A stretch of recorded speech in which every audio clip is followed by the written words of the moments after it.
누가복음 15장 16절에서 20절까지의 말씀 보겠습니다. 함께 한 목소리로 읽습니다. 그가 돼지 먹는 쥐염 열매로 배를 채우고자 하되 주는 자가 없는지라. 이에 스스로 돌이켜 이르되 내 아버지에게는 양식이 풍족한 품꾼이 얼마나 많은가. 나는 여기서 주려 죽는구나. 내가 일어나 아버지께로 가서 이르기를 아버지, 내가 하늘과 아버지께 죄를 지었사오니 지금부터는 아버지의 아들이라 일컬음을 감당하지 못하겠나이다. 나를 품꾼의 하나로 보소서 하리라 하고 이에 일어나서 아버지께로 돌아가니라. 아직도 거리가 먼데 아버지가 그를 보고 측은히 여겨 달려가 목을 안고 입을 맞추니. 아멘. 한 주간도 잘 지내셨습니까? 지난 다니엘 기도를 통해서 각 가정마다 하나님께서 귀한 은혜를 부어주신 줄 믿습니다. 그래서 우리 옆분을 바라보면서 이렇게 다시 한번 격려했으면 좋겠습니다. 하나님을 간증하는 간증의 주인공이 됩시다. 우리 옆분과 함께 인사 나누실까요? 페낭을 살다 보면 한국이 그리울 때가 있잖아요. 예. 그 아이들의 방학 시즌이 되면 많은 가정이 한국을 방문을 합니다. 그래서 한국에 갈 때 어떻게 하죠? 좋은 옷을 입고 정말 잘 꾸며 입고서 한국에 갑니다. 그런데 막상 한국에 딱 도착해서 인천공항에 딱 도착을 하면 페낭에서 잘 차려입고 온 그 옷의 패션이 왠지 촌스럽게 느껴질 때가 있습니다. 어쩔 수 없이 페낭의 패션이라고 할까 이렇게 그렇게 표현을 할까요? 그래도 한국에 가면 너무나 좋죠. 왜냐하면 한국은 나의 나라이자 부모님과 가족과 친구들 그리고 고향을 그리고 나의 추억들이 있기 때문에 그런 것 같습니다. 페낭의 삶은 타향살이죠. 타향살이라는 것은 일반적으로 어떻게 쓰이냐면 고향을 떠나서 이방인으로 살아가는 슬픔과 서러움을 표현할 때 쓰는 이 단어가 타향살이라는 겁니다. 사람은 고향을 잊지를 못합니다. 고향이란 태어나서 대부분의 사람들에게 어린 시절을 보내고 아니면 학창 시절을 보냈던 추억이 남아있는 곳, 그곳이 고향이죠. 그래서 힘들고 지칠 때면 많은 사람들이 무엇을 떠오르냐면 고향을 생각하는 경우가 많이 있다는 겁니다. 그렇다면 왜 사람들이 이 고향을 그리워할까요? 그 원인을 뇌과학자 김대식 교수는 이렇게 정리를 했습니다. 우리의 뇌는 1.5kg예요. 그래서 인간의 뇌는 태어날 때부터 완성되어져서 나오는 것이 아니라 미완성되어서 나온다고 합니다. 그래서 뇌는 약 10년이란 기간을 거치면서 스냅스를 통해서 완성이 되어진대요. 스냅스가 뭐냐면 우리 뇌 속에는 신경 전달 세포가 있잖아요. 뉴런이라고. 그래서 그 뉴런과 다른 뉴런으로 신호를 전달해주는 연결 지점이 스냅스라고 합니다. 그래서 이 시냅스의 기능이 뭐냐면 쉽게 말해서 정보 처리와 기억을 돕는 역할을 한다고 합니다. 바로 여러분, 사람이 고향을 찾는 이유는 뭐냐면 이 어릴 적부터 경험했던 경험들이 있잖아요. 어릴 적부터 살면서 먹었던 음식들이 있죠. 제가 지금도 잊지 못하는 음식이 있다면 그것은 제가 초등학교 앞에서 먹었었던 떡볶이, 떡볶이 맛을 지금도 잊을 수가 없습니다. 그래서 늘 떡볶이 그러면 그 고향에서 먹었던 그 떡볶이를 생각할 수밖에 없는 거죠. 어릴 적에 우리가 다녔던 풍경들이 있고 경험들이 있고 그리고 만났던 사람들이 있습니다. 바로 이러한 경험들과 우리가 보았던 어릴 적부터 보아왔던 것들이 우리의 뇌를 완성시키는 요소가 된다는 거죠. 그렇기 때문에 사람들은 고향을 찾게 되어져 있다고 합니다. 그러니까 우리의 뇌 자체가 그렇게 고향을 생각하게끔 되어져 있다는 거죠. 우리가 함께 읽은 오늘 이 본문은 한 사람이 고향을 찾아서 떠나는 이야기가 나와 있습니다. 이것을 우리는 어떻게 얘기하냐면 탕자의 비유라고 이야기를 합니다. 이 탕자의 비유는 굉장히 유명한 이야기죠. 그래서 유명한 화가 렘브란트는 탕자의 귀향이란 그림을 그리기도 했습니다. 그리고 헨리 나우에는 이 탕자의 그 렘브란트의 탕자의 귀향이란 이 그림을 보고서 탕자의 귀향이라는 책을 저술하기도 했습니다. 오늘 이야기는 이렇게 흘러갑니다. 한 아버지에게 두 아들이 있었어요.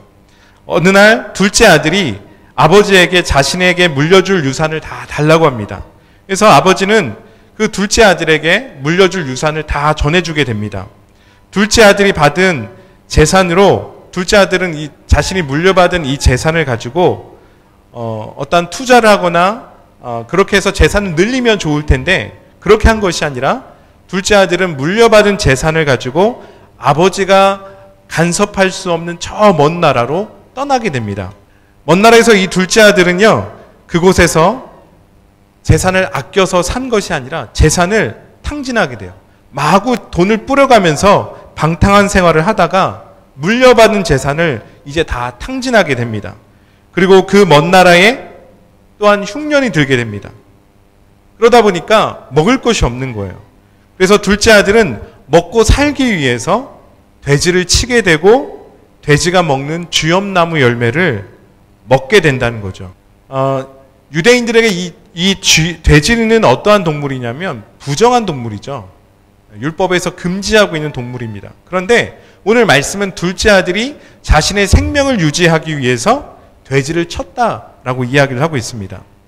그러니까 유대인들의 입장에서는 이 부정한 행동을 한 거예요. 유대인들이 죄라고 생각한 행동을 한 것입니다. 그러면서 둘째 아들은 스스로 자신을 어떻게 생각했냐면 부정하다. 스스로 부정하다라고 생각을 했습니다. 19절 말씀입니다. 19절 말씀 함께 읽습니다. 지금부터는 아버지의 아들이라 일컬음을 감당하지 못하겠나이다. 나를 품꾼의 하나로 보소서 하리라 하고. 이 둘째 아들이 자신을 어떻게 보고 있습니까? 아버지의 아들이 아니라 품꾼으로 생각을 했다는 거죠. 쥐엄 열매라는 것은 돼지가 먹는 사료였어요. 그 당시 가장 가난한 사람들이 먹을 것이 없어서 먹었던 음식이 쥐엄 열매였습니다. 그러니까 둘째 아들은 스스로를 어떻게 생각한 거죠? 비참하게 생각을 했다는 겁니다. 둘째 아들의 문제는 자신의 가치를 잃어버린 거예요. 아버지의 아들이라는 생각을 한 것이 아니라 품꾼으로 생각을 했습니다.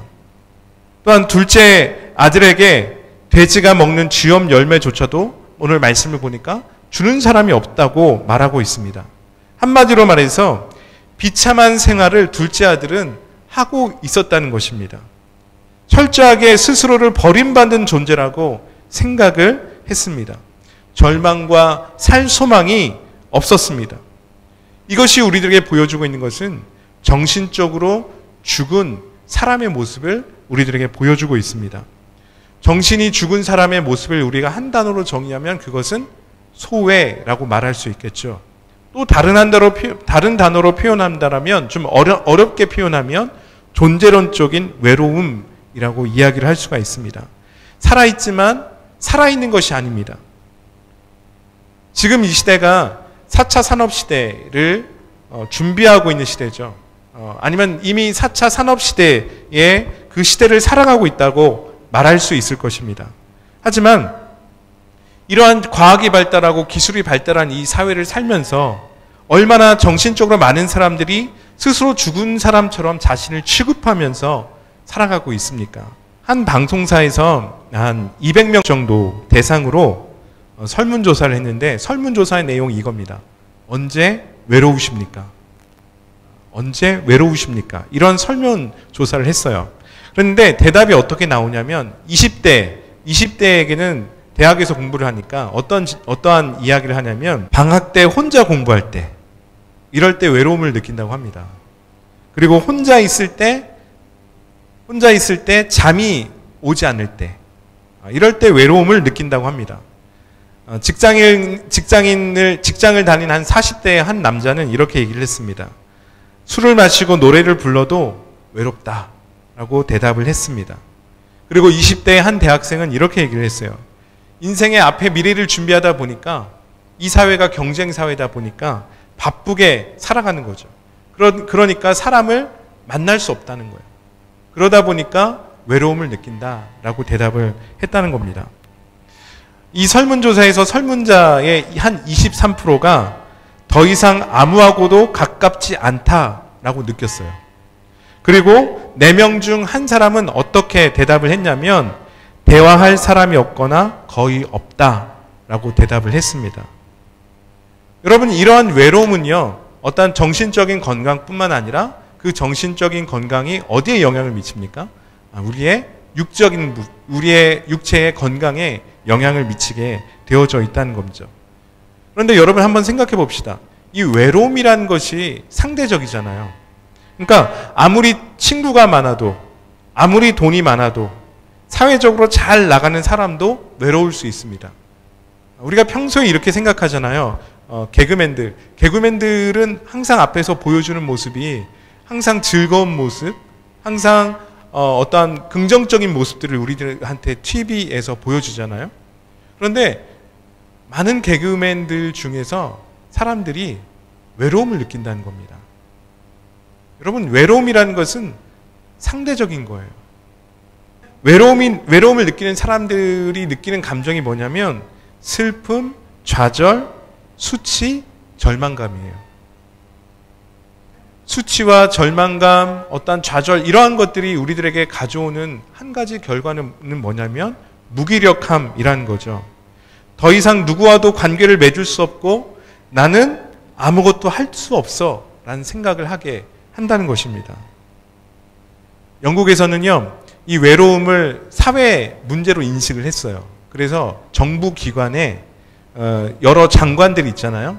여러 미니스터들이 있는데 그 중에 어떠한 장관을 세웠냐면 외로움 장관이라고 해서 Minister of Loneliness라고 해서 정부의 한 장관으로 세웠습니다. 2018년에. 세계 최초로 그렇게 세웠다는 거죠. 그만큼 많은 사람들이 외로움 속에서 어려움을 겪고 있다는 거죠. 오늘 어찌 보면 이 탕자도, 이 둘째 아들도 자신의 상황 속에서 외로움을 느끼고 있었다는 것입니다. 자, 그러면 여러분, 우리는 어떻게 해야 이 외로움을 극복할 수 있겠습니까? 여러분이 외로움을 극복하는 방법들은 무엇이 있습니까? 미국의 대통령이었던 버락 오바마는 독서를 했다고 해요. 외로움을 이기기 위해서. 그가 말하길 백악관에 8년의 시간을 버티게 한 것은 독서였다라고 말을 합니다. 어떤 사람은 음악을 듣죠. 외로움을 이기기 위해서. 또 어떤 사람은 반려견을 키우기도 합니다. 반려견을 쓰다듬으면 마음의 위안뿐만 아니라 스트레스를 완화시켜주는 그런 역할을 하게 된다는 거죠.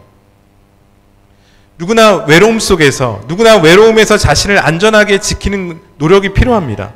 누구나 자신의 삶에 생기를 불어넣는 일들이 필요하죠. 여러 노력들이 필요합니다.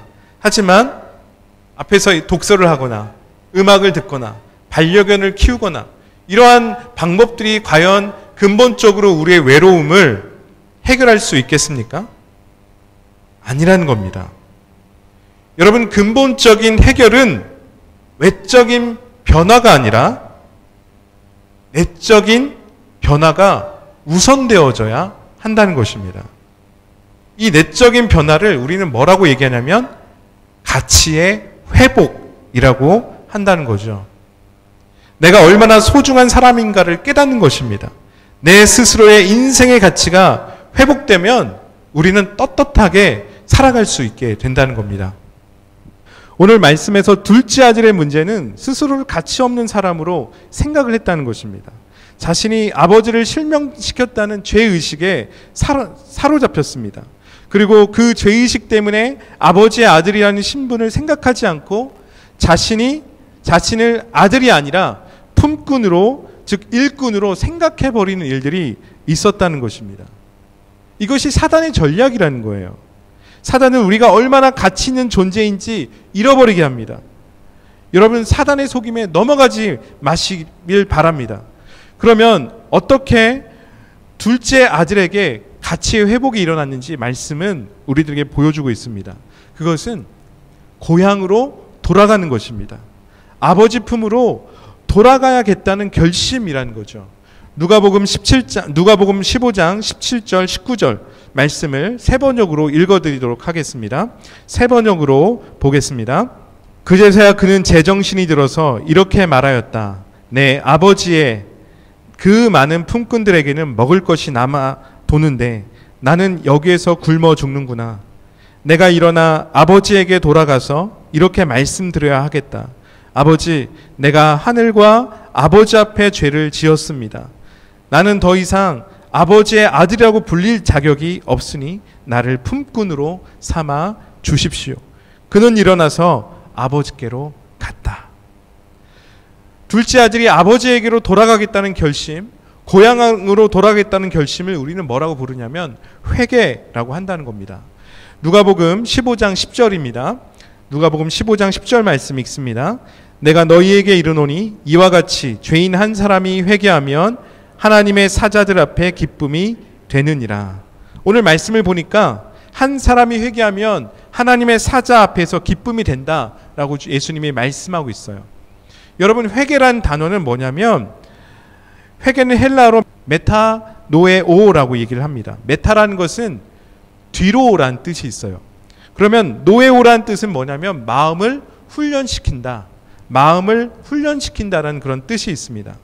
여러분, 무슨 뜻입니까? 회개는 마음을 뒤로 돌리는 훈련이라는 거예요. 회개는 원래 상태로 되돌려 놓는 마음의 훈련이 회개라는 것입니다. 둘째 아들은 단번에 내가 마음을 돌려야겠다고 해서 그 자리를 박차고 일어나는 것이 아니에요. 둘째 아들은 아마도 자신의 비참함을 바라보면서 그는 이렇게 생각했을 것입니다. 그래, 아버지께 가서 내가 잘못했다고 용서를 구하자. 아니야. 내가 만약에 아버지께 용서를 구하면 아버지가 날 용서하실까?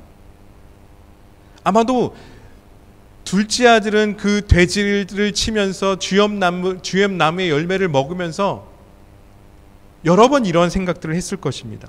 얼마나 많은 이 둘째 아들은 고민과 갈등을 했을까요? 내가 아버지께로 돌아가서 용서를 구할까? 아니야. 아버지가 나를 용서해 주실까? 돌아갈까? 용서해 주실까? 얼마나 많은 이런 생각들을 했겠습니까? 여러분, 그렇습니다. 회개는 뭐냐면 거짓된 메시지와의 싸움이라는 겁니다. 늘 우리를 죄의식에 사로잡히게 하여서 하나님의 자녀임을 잃어버리게 하는 거짓된 메시지가 있습니다.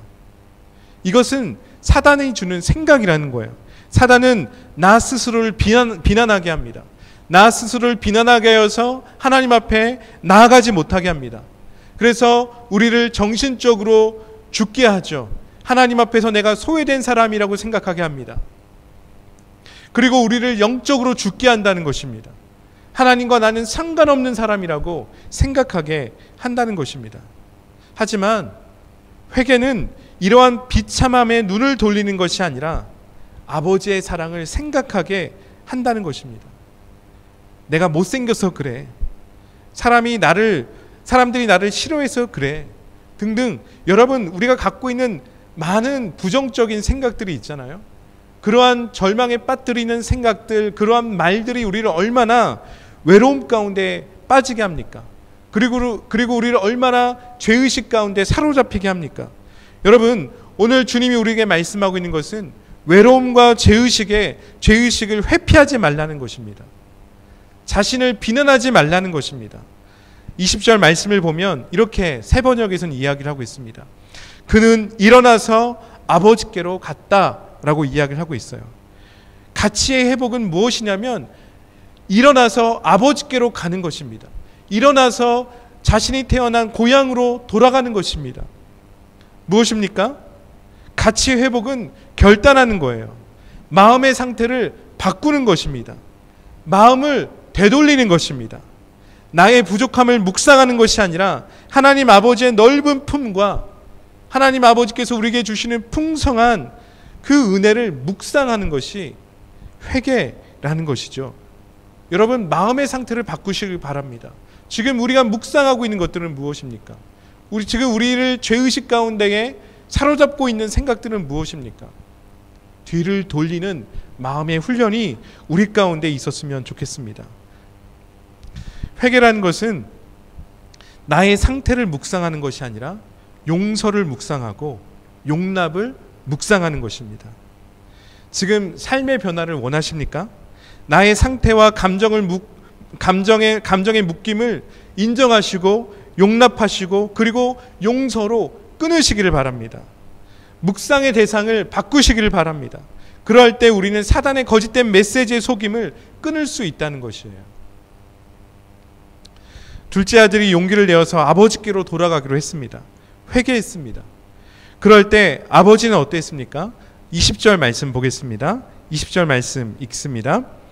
이에 일어나서 아버지께로 돌아가니라. 아직도 거리가 먼데 아버지가 그를 보고 측은히 여겨 달려가 목을 안고 입을 맞추니.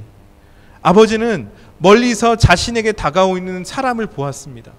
그 사람을 보자마자 아버지는 알았습니다. 기다리고 기다리던 둘째 아들이라는 것을 이 아버지는 알아차렸다는 것입니다. 그리고 그를 측은히 여겨서 달려가서 목을 안고 입을 맞췄습니다.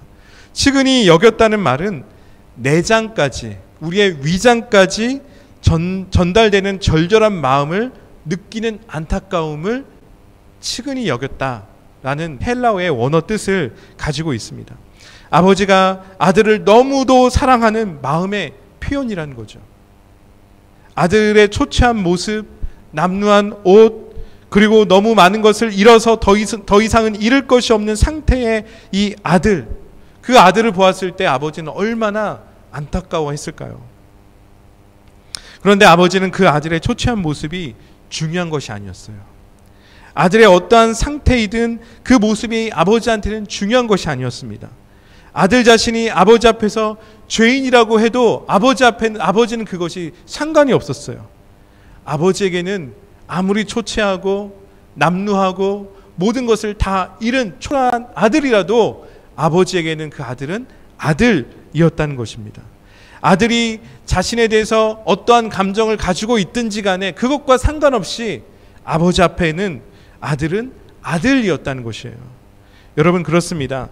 우리에게 회복이 일어나지 않는 이유는 내가 나를 오해하고 있다는 거예요.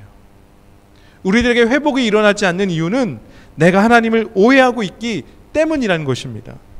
나는 죄인인데 하나님이 나와 같은 죄인을 용서해 주실까? 우리 안에 이러한 생각들이 있지 않습니까? 내가 나를 용납하지 못하는 모습이 있지 않습니까? 그리고 하나님은 나를 용서하지 않을 거란 생각을 우리가 잡혀 있지 않습니까? 이러한 마음의 거짓된 메시지를 예수 그리스도의 이름으로 끊으셨으면 좋겠습니다. 여러분, 그렇다면 회개의 결과는 무엇일까요? 첫 번째로 회개의 결과는 원상 회복입니다. 잃어버린 가치의 회복을 우리에게 말해주고 있습니다. 누가복음 15장 22절 24절에 있는 말씀 함께 읽어보겠습니다. 누가복음 15장 22절 24절입니다. 아버지는 종들에게 이르되 제일 좋은 옷을 내어다가 입히고 손에 가락지를 끼우고 발에 신을 신기라. 그리고 살찐 송아지를 끌어다가 잡으라. 우리가 먹고 즐기자. 이 내 아들은 죽었다가 다시 살아났으며 내가 잃었다가 다시 얻었노라 하니 그들이 즐거워하더라. 오늘 말씀을 보니까 아버지는 돌아온 아들에게 좋은 옷을 입혔습니다. 손에 가락지를 끼웠습니다. 발에 신을 신기도 하였습니다. 옷을 입히고 손에 가락지를 끼우고 신을 신기는 행위는 어떠한 것을 우리에게 상징적으로 보여주고 있냐면 신분의 회복을 보여주고 있다는 것입니다. 오늘 렘브란트의 그림을 보면 렘브란트가 돌아온 아들을 감싸는 그 아버지의 손을 한번 보시기를 바랍니다. 그 손을 자세히 보시면 이 양쪽 손이 똑같은 손이 아니에요. 이 양쪽 손이 달라요. 마치 한쪽은 남자의 손이고 한쪽은 여자의 손처럼 그렸습니다. 이 장면을 헨리 나우엔은 어떻게 이야기를 하고 있냐면 아버지시면서 동시에 어머니였다라고 헨리 나우엔의 그 탕자의 귀향이란 책에 이렇게 적어놨습니다. 여러분, 그렇습니다. 한 손은 아들을 감싸주고 있어요. 그리고 한 손은 아들의 삶의 소망을 다시금 갖게 하는 손이라는 것입니다. 감싸는 손, 소망을 주는 손이라는 것이죠. 아들 스스로를 죄인이라고 하지만 아버지는 아들의 신분을 한 번도 잊은 적이 없습니다. 당연히 돌아온 아들의 신분을 아들의 지위를 회복시켜 줍니다. 이것이 회개의 결과라는 거죠. 이것이 아버지의 사랑이라는 것입니다. 잃어버렸던 것을 다시금 원상 회복시켜 주는 것입니다. 이것이 회복의 결과라는 거죠. 사랑을 경험하면 삶의 소망을 발견하게 되어져 있습니다. 우리는 회피하면 편하다고 생각하잖아요. 회피는 오히려 우리를 편하게 만드는 것이 아니라 비참함으로 이끈다는 것입니다. 오히려 절망 속에 빠뜨리게 한다는 것입니다. 하지만 정직한 인정, 그것은 회복으로 이끌게 되어져 있다는 것입니다. 사랑하는 성도 여러분, 회개는 잘못된 방향에서 원래 방향으로 돌아가는 것입니다. 삶의 자리의 이동이라는 것입니다. 지금 우리에게 삶의 방향이 잘못된 것은 무엇인지 점검해 보았으면 좋겠습니다. 다시금 원래 자리로 돌아서는 연습들이 매일의 삶 속에 있었으면 좋겠습니다. 두 번째로 회개의 결과는 즐거움에 참여하는 것입니다. 누가복음 15장은 총 3개의 이야기로 구성이 되어져 있는데요. 첫 번째는 잃어버린 양을 찾은 이야기입니다. 이 말씀을 보니까 잃어버린 양을 찾은 후에 어떠한 이야기가 나오냐면 즐거움의 잔치가 벌어지게 되어져 있습니다. 또한 두 번째 이야기는 10드라크마 중에서 잃어버린 한 드라크마를 찾는 이야기입니다. 한 여인이 그 잃어버린 드라크마를 찾은 후에 무엇을 했냐면 즐거움의 잔치를 열었습니다.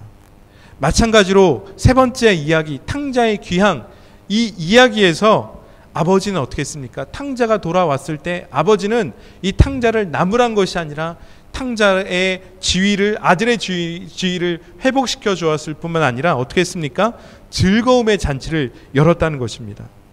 가치 있는 것을 잃어버린 사람은 간절히 그것을 찾게 되어져 있습니다. 잃은 양이 더러워졌으면 목자는 양을 깨끗하게 씻겨줍니다. 잃어버린 돈이 더러워졌으면 그것을 찾아서 깨끗하게 해서 화폐의 가치를 회복시킵니다. 오늘 말씀과 같이 자신을 떠난 아들을 보면서 아버지는 그 아들이 돌아오기를 기다립니다. 잃어버렸다고 생각했던 아들을 아버지는 되찾았습니다. 이 얼마나 기쁜 일입니까? 얼마나 기뻤으면 아버지는 그 아들을 위한 귀한 잔치를 열었겠습니까? 나의 연약함을 인정하고 다시 돌아가기로 하는 마음의 연습인 회개는 우리들에게 삶의 소망을 가져온다는 것입니다. 왜냐하면 회개할 때 절망에서 소망을 갖게 되고 회개할 때 위기에서 기회가 되기 때문이라는 겁니다. 진정한 회복이 무엇일까요? 진정한 행복이 무엇일까요? 소망을 발견한 것입니다. 소망이 없는 삶은 지옥이라는 거죠. 단테는 그의 책 신곡에서 이렇게 기록을 했습니다. 지옥 문 앞에 어떻게 기록을 했냐면 여기에 들어오는 자 희망을 버려라. 여기에 들어오는 자 희망을 버려라. 이것이 단테의 신곡에 나와 있는 지옥 문 앞에 적혀 있는 글이었습니다. 지옥은 어떤 곳입니까? 희망이 없는 곳이에요. 고통의 연속입니다. 하지만 천국은 희망을 우리들에게 보여주고 있다는 것입니다. 지금 나의 삶은 행복하고 즐거우십니까? 여러분, 우리가 정말 행복하고 즐거운 삶을 살기를 원한다면 우리들에게 새로운 마음이 필요합니다. 내 안에 잃어버린 소중한 가치가 있다면 그 소중한 가치를 잃어버리고 우리가 살아간다면 그것은 지옥과 같다는 것입니다. 공허한 마음이 있다면 어떻습니까? 지옥과 같은 것이에요. 하지만 천국의 삶을 살 수 있습니다. 무엇입니까? 잃어버린 가치의 회복이 있을 때 우리는 천국의 삶을 살 수 있습니다. 가치의 회복은 나에게서 발견되어는 것이 아니라 원래의 상태를 회복할 때 가능하게 되어져 있다는 것입니다. 그리스도인은 늘 우리가 하나님의 자녀임을 기억하면서 살 필요가 있습니다.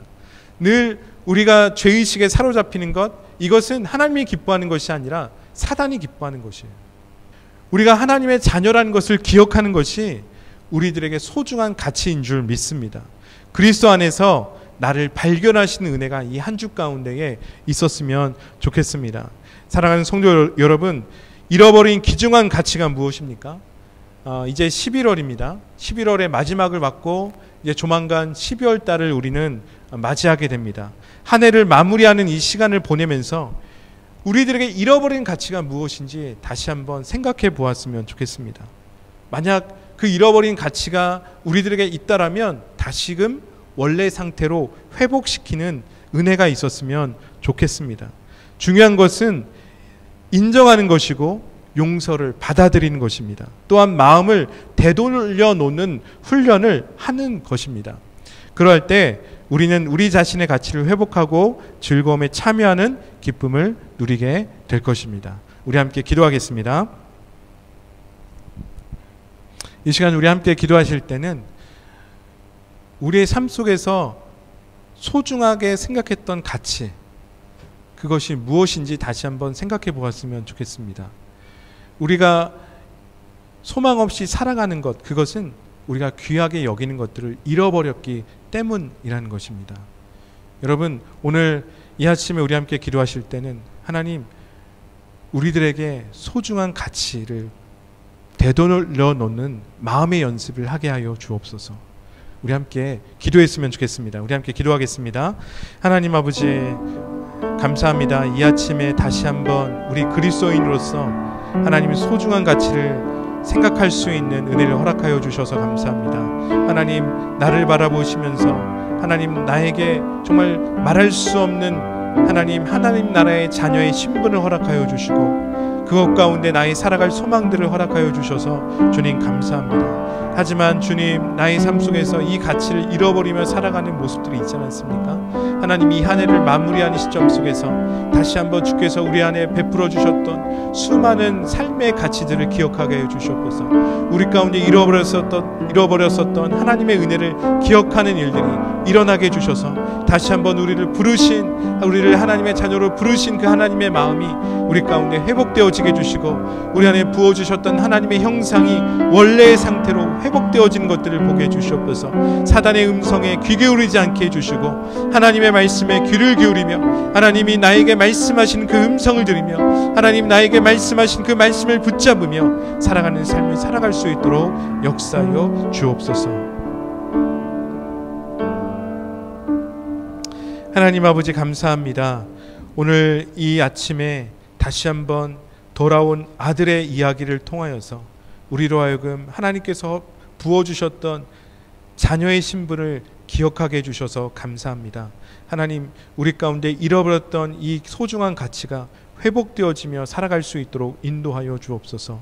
하나님, 우리 가운데에 소망 없이 살아왔었던 부분들이 있다면 하나님, 우리 안에 나 스스로를 바라보면서 가치 없는 것처럼 생각하며 살아왔었다면 하나님, 다시 한번 예수 그리스도의 그 용서와 사랑이 경험되어지게 해주셔서 하나님 안에 하나님께서 우리에게 부어주셨던 그 자녀의 신분을 귀하게 여기는 일들이 있게 하여 주옵소서.